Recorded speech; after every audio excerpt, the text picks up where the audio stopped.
from the minute you leave our house in the morning, I can't wait for you to come back. Yeah. All right, can we do this? Can we try to keep this to 25 minutes? Yeah, we can try. Let's do it. 25 minutes. 25 minutes.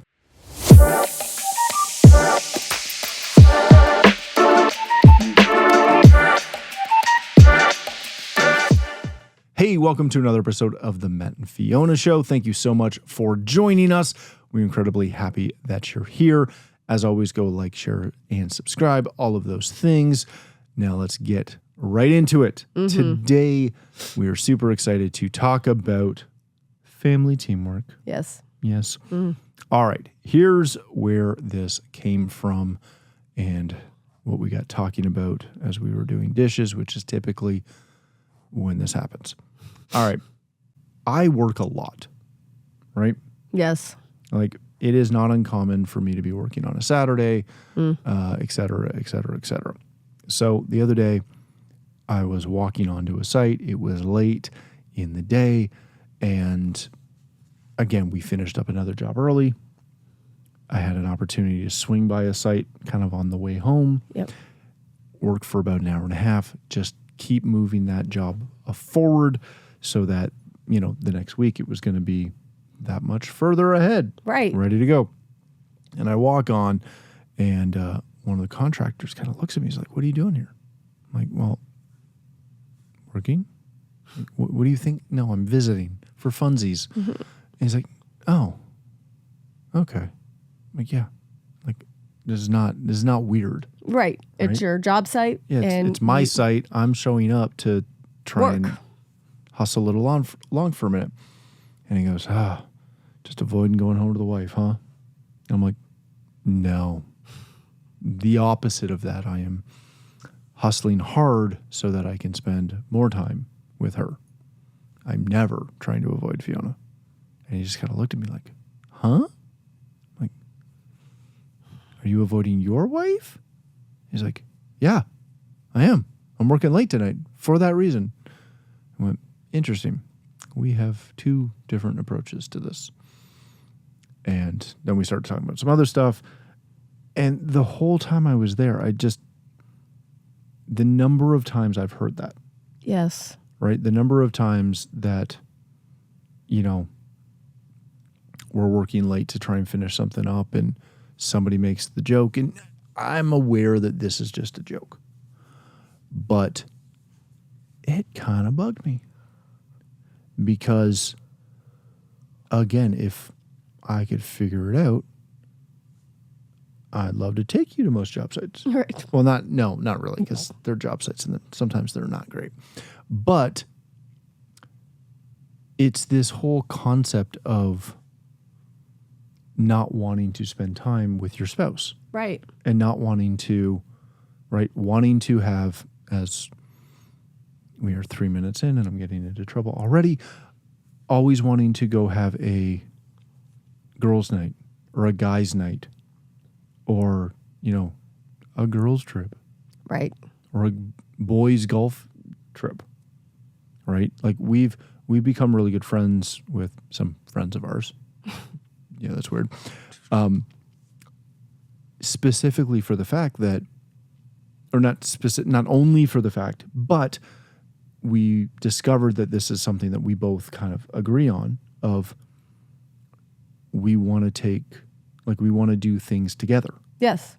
Right? It's not a you guys wanting to go do your nails, get your nails done or your hair done or go for a spa day. Well, we go play golf. Right. Which is not to say I don't enjoy playing golf. And And I all of these- sometimes like getting my nails done. Yes. But it's the number of times I hear this. I was picking something up the other day and went to buy it and pulled out cash opposed to a card, which is rare. Huh. And they're like, "Oh, you hiding this from your wife?" Oh, jeez. I'm like, "No, I told her I was coming to get it." Like, what are you talking about? He's like, "Oh, the only time I see cash is when somebody doesn't want to tell us about it." Wow. I'm like, interesting. And it got us into this big conversation about teamwork, Yeah. right? And how again, it's a bit of a tired trope, but so many married couples do my spouse is my best friend, but they never want to spend time with their best friend. Yeah. They're always off doing something else. It's, the girls and I are going to Toronto. Because we're in Canada, so that's where we go. And the guys are like, we're going to Michigan to play golf.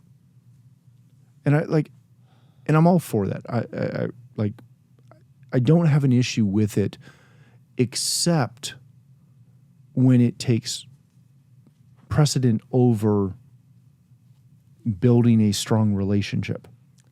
It was. It's what was inferred by those comments. 100%. It's not the act of the idea that you go spend some time with some guys or I go spend some time with somebody else. But it's the inference that we do it because we need a break from each other or we want to get away from each other. And I'm first going to say this. If that is how you feel about your spouse, I am sorry. Yeah, it's got to suck. Because the person that it does, I'm sorry.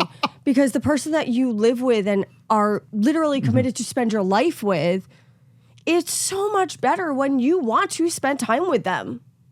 Yeah. You would think. You know, and first of all, I'm just going to say, I very much appreciate, I know this about you, so I'm not You're welcome. worried about it. But I appreciate that is how you feel. And I am grateful that is how you feel because the more and more I talk to couples, I find out that is a rarity. It seems to be. And I'm trying to be gentle. It shouldn't be. Somebody had brought this up to me the other day. And again, they were surprised, right? Because they had made, again, the dumb joke. And my response was similar to the one I just shared with you. And they just kind of shook their head like, "It's so weird, man." I'm like, dude, I just started another business that we could both work in together. So we could spend more time. Like, we actively did that so that we can spend more time together. Yes. And I don't know. I get so frustrated when, again, I hear those statements, and again, I'm aware a lot of it's just in jest and it's people trying to be funny because they're terrible comedians, and I get it. Like, I understand. Whatever. It's fine. What frustrates me is that I know and you know how common that stinking is. And, you know, we deal with this, and this comes up not only in our relationship, but in our relationship with the kids, right? And we do this all the time, where one of the kids will come up and ask us about something, whether it's like, can they have some candy or ice cream or cookies or whatever Comes up, or in my case, when they come to me, can we have chips? You know, can we go do this? Can we go rollerblade? Can we go ride bikes? Can we, whatever it is. And quite often, because they're children, and this is what children do, they'll come up and they'll ask me, and I'll say, go ask your mother. Or I'll say no. And occasionally they'll go ask you, and they'll try to, because again, they're kids, and this is what kids do, they'll try to bounce us and play us off one another. Right. And every time we're typically aware. Yes. Because we can hear them. Yes. Or they're just not. Can we go bike? Daddy said he wasn't sure, but. Yeah, right. And it's one of those things where every time we do the like, whoa, whoa, whoa, whoa, whoa. No, you're not playing us against each other. We're a team, and we're going to. We stick together. Again, sometimes we may not be on the same page because we're unaware of the page we're on. Right. But again, if I'm downstairs in my office and they come down to ask me something to counteract you, I'm going to do well, what did your mother say? We didn't ask her. Really? Because I heard you stomping into her room upstairs. So, yeah, let's try this again. But I hear this a lot when we're out and about of, oh, I'm the fun dad today. We're going to do this. Don't tell your mother. Or vice versa. Yeah. And every time I hear it, I just sit back and go, my first reaction is I'm sad for you. Yeah. Because if you're going to take, like, I had one of the kids out the other day, and I don't remember which one or where we went, but I think I got them Timbits. Right? Mm-hmm. And they had Timbits early. And then we brought them home, and then everybody had Timbits. Right. Right? But my thought is not to like, ooh, I'm going to hide this milkshake from your mother that we shared. Right. Right? And then when that happens, 10 years down the road, you as, parents are wondering, why is our child hiding things from us? Well, you train them to hide things from you. And to hide things from, one of the other spouse. Yeah. Right? I don't know why we try so hard, again, whether on purpose or just because we like silly jokes. I don't understand why we as society try so hard to actively cause division in families, right? And in marriages. Like, yes. There's enough outside forces. Don't do this to yourself. I guess one of the biggest questions, why did you get married in the first place? Well, in my case, it was because I loved you. No, I know. Sorry, I'm trying to be gentle and word this properly and appropriately. The idea of marriage is supposed to be a lifetime commitment. A union. No less. Union, yes. A 3-cord strand that is not easily broken. That does mean you, your spouse, and God. But if you are making that commitment to somebody, and I'm kind of going to tie in a few things that I know we've talked about, but review is good. Maybe they didn't listen to that episode. Right, exactly. So, you need that 3-cord strand, but when you get married, you are making a commitment to a person, to spend your life with them. Yep. And when you get married, yes, you are still your own person, but you're a couple. You're unified. You're brought together. You are one. What's the word I'm looking for? One entity. Yeah, you're one entity, right? Like you. Well, again, you did the unity candle at the wedding ceremony. Oh my God! Yeah. Or you mix the sand. Why are you trying to separate the sand? But when you do that, when you get married, I'm sorry. No, you're not. No, he's not. Sorry. Not a bit. It's okay. But when you get married, marriage is a lot of work. And so often I feel like if you haven't been married yet, and this is news to you, recognize that when you do find somebody, or if you're planning to get married, marriage is a lot of work. Have those very difficult conversations ahead of time. If you can't have those difficult conversations before you get married, you're not going to be able to have them once you get married. Yeah. Right? You need to have those difficult conversations. 1, 2. When you get married, continue those difficult conversations. Peace comes through conversations, not by avoiding or ignoring them. Yep. 3. I don't know how many of these I have, but I'm going to keep going. We've talked about this for sure. Love your spouse. Loving is a decision. Make it the decision to put your spouse first. Jesus first, you know what I mean? But your spouse needs to come before your friends. Your spouse, a lot of times, needs to come before your family, right? You're supposed to cleave. Yep. Leave your mother and father and cleave to your spouse, because it is that unity that union, that's the word I'm looking for, union between a husband and spouse, two flesh become one. You are biblically connected. According to how God planned it, two shall become one. Yep. But you need to make that decision to love your spouse. You need to make that decision to forgive your spouse. You need to make the decision that your spouse is the most important person for you. Yeah. Now, and I always say this, and again, I've told the story before, but again, maybe they haven't heard it. Maybe. When I was, considering, or not even considering, because when I met you, I wasn't considering marriage. But I know that sounds wrong, just bear with me. But, people would always be like, well, what do you want in a spouse? And my simple response is, now, first of all, I always am careful who I tell what to, first of all. So that goes in and out of your marriage. Like that, when you're married, that's a big one too. But I used to just say, I want somebody who I can go grocery shopping with.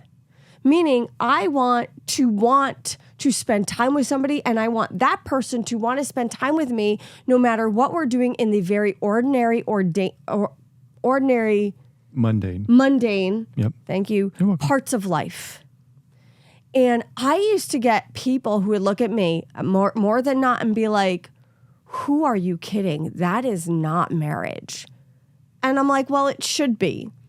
Because what I wanted from a marriage was somebody that I could live life with. Mm-hmm. Because you know what? Life is not always exciting. Life is not always frills. Life is not, it's not those celebratory moments. It's filled up with everything in between. It's filled up with the hard times. It's filled up with the disappointments. Sorry to break it to you, but it's true. It's filled up with the stresses of life. And if you have a marriage and your marriage is so focused on the excitement and not on the everyday of everyday life, you are not going to survive. Yeah, you won't be happy. You're not going to be happy. So I wanted somebody that I could do everyday life with. Mm-hmm. And when you came home with that conversation of, oh man, they thought I was getting out of being with you. And I'm like, I know better. But I am so grateful and appreciate, and I know I tell you this all the time, but I am grateful. I'm happy to hear it. Yes. Yeah, you're welcome. I know. I love you. But I am grateful to the fact that together we have built a life that he wants to come home to. Yeah. So 2 things. As a wife, I want to build a life that my kids want to be around and my spouse wants to be around. I want you home. I want you to come home, and I want you to want to be here. Yeah. I want this to be your safe haven. I want this to be where you can get away. I don't need you going out with the boys to get away. I want you to come home to get away. Now, as a wife, that is part... What were you going to say? I'm biting my tongue so hard. It's great. Okay. Well... Finish. It takes work on my part as a wife to build that team, because we're talking about family teamwork. Yep. It takes my part as a wife to build a space, create an environment where he's not afraid to come home and get nagged, where he's not afraid to come home and be bothered. Yes. I know exactly what you mean. Right? I just want to clarify it for the people. Sure. You want to create a space where I'm not afraid that I'm going to come home to be nagged. Yes. Right. Yes. Not that it's a safe space for me to come home and get nagged. Oh, no. No, but where there's peace when he comes home, right? Where after a long, hard day, this is where you want to be, because this is where you're going to feel comfortable and loved and safe and valued. I mean, these are... And vice versa. Right. Well, exactly. But also, it's also one of those things where the minute he leaves, I want him home. Because on your side of it, you are fully part of our family unit and this team. Yep. And I know that if I need a moment of reprieve, when you get home, even though you've worked all day, you've also recognized the fact that so have I. Whether it's at home all day with the kids or out or at church or whatever it is. Yeah, wherever you're working. Wherever you're working. But when you come home, I have a sense of relief because now we're in it together. Yeah. Right? Mm-hmm. I am not my lone entity by myself. But again, it comes back to that. I wanted somebody to live life with. And I felt sorry, honestly. Everybody, when I would say that, they looked at me as though I was this little ignorant, naive girl who knew nothing about life. Yeah. But I knew I was not ignorant and naive. I may have been young, but to others, but I knew exactly what I wanted, and I already saw the vision of what marriage should be. Mm-hmm. And it wasn't because I had an example of it. Right. But it was because I knew enough about what I wanted. Yeah. Now, we also had those very hard conversations before we got married. Super early, yeah. Super early. And I knew before we got married the kind of marriage we would have. Right. Because of how we operated and functioned leading into the marriage. Well, yeah, because we had the really hard conversations early. Yes. So I want to just, I do want to touch on that again as well, but I just wanted to read this because this is the foundational part of a marriage, right? Mm. It's Matthew 19, verse 5.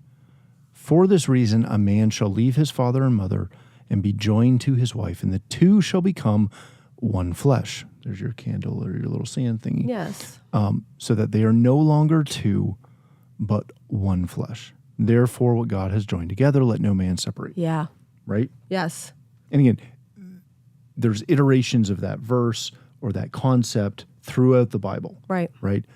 Leaving your family to join and create your new family. Yes. To becoming one. Yes. Right? It's where people get their lovely little candles or sand buckets that they pour together. Having the tough conversations, right? It's really falling in love is the easy part. Yes. Right? Because when you do fall in love, it is easy because you're looking for that. You've got the butterflies and all the other fun things. It's exciting. It's gumdrops and fairy tales. And rainbows and butterflies. It's all the things, right? The hard part is having those conversations about life. Yeah. And not waiting till you wake up after your marriage ceremony on the honeymoon and go, you don't like this and I don't like that. Well, that's going to be fun to navigate. Or expectations. Mm-hmm. I was talking with somebody the other day. Yeah. Now actually they were sharing their experience about a couple, but the couple has been married for a bit. And they found out after they got married how different they were on so many levels. Yeah. Mm-hmm. Because they didn't have the hard conversations before they got married. Yeah. There were likes and dislikes. Well, and again, that were not discussed ahead of time. That's not to say that we like all the same stuff. No, by no means. You are perfectly happy if it's 75 degrees in the house. I want it to be 65. Right. Right? You like jelly? I like jam. Yes. Which, again, sounds mundane and ridiculous. And it just means that we buy two different types of jam. But yep. I always love using that example because of the conversation you had had with someone over it. But again, it's a super simplistic thing, right? And I always like to remind people of that because sometimes they listen to us talk and they're like, oh, they must be perfect. Like, we're not. No. And we differ on a lot of things. We just are aware of the things that we differ on. Well, and our core... the core values are similar. Core values are the same. Mm-hmm. One of the things that I've known people to not talk about prior to getting married is how many children they want or their expectations of children. Because there are people who want one and there are married people who want 5. Yeah. And they don't figure that out till afterwards. It's a very entertaining conversation. Or want none and other want 5, right? Like some of these big ticket items or somebody finds out somebody has a whole boatload of debt that the other person had no idea about. Right? Have the hard conversations early. And when you have the hard conversations early, you start building the foundation for what becomes a family unit, your team together.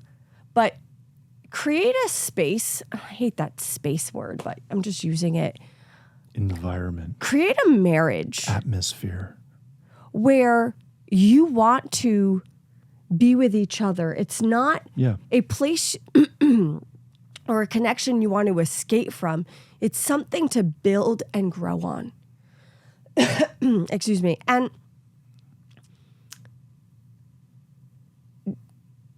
it is becoming such a rarity because the more and more that I talk to people and couples, mostly younger than us. Yeah. Mostly younger. Now. But in the new, now, in that new generation. I don't want to talk about it.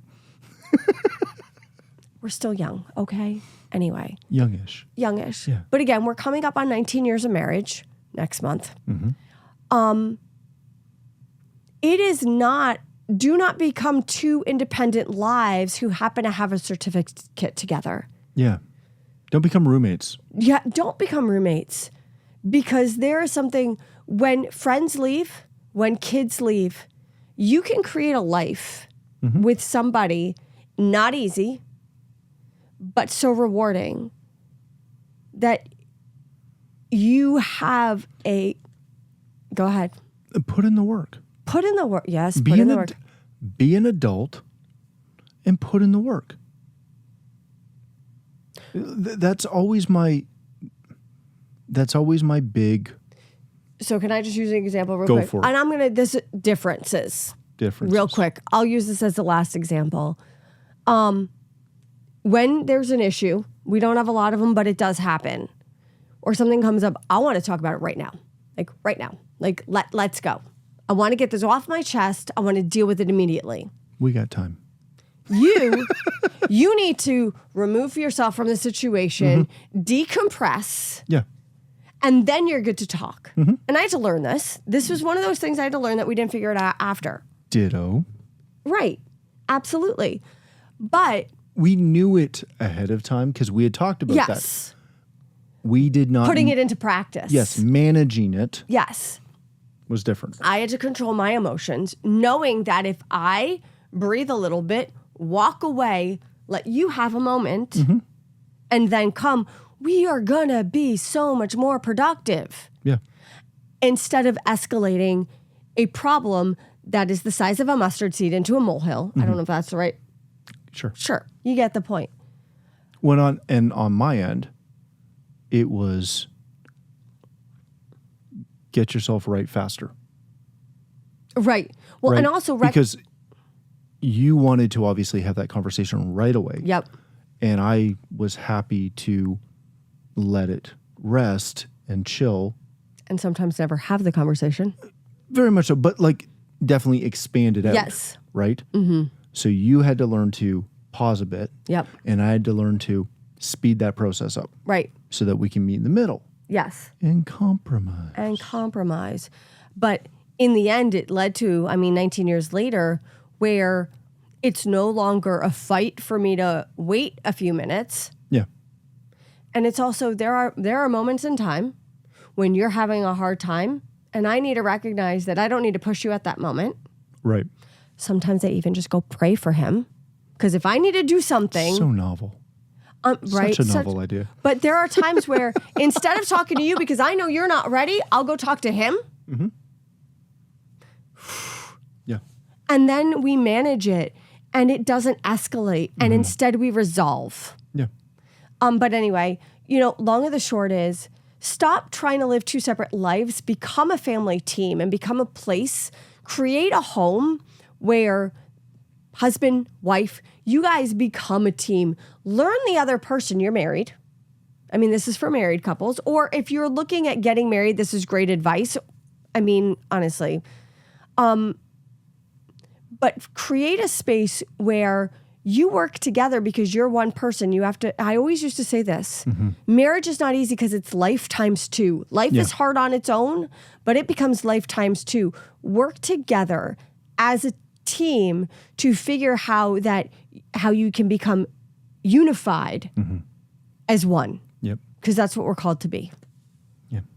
That's it. That's it. That's it. All right. Thank you, as always, for joining us today. Hopefully you enjoyed this episode. As always, like, share, subscribe, all of those things. And we'll see you next week on another episode of The Matt and Fiona Show. See ya. Bye now.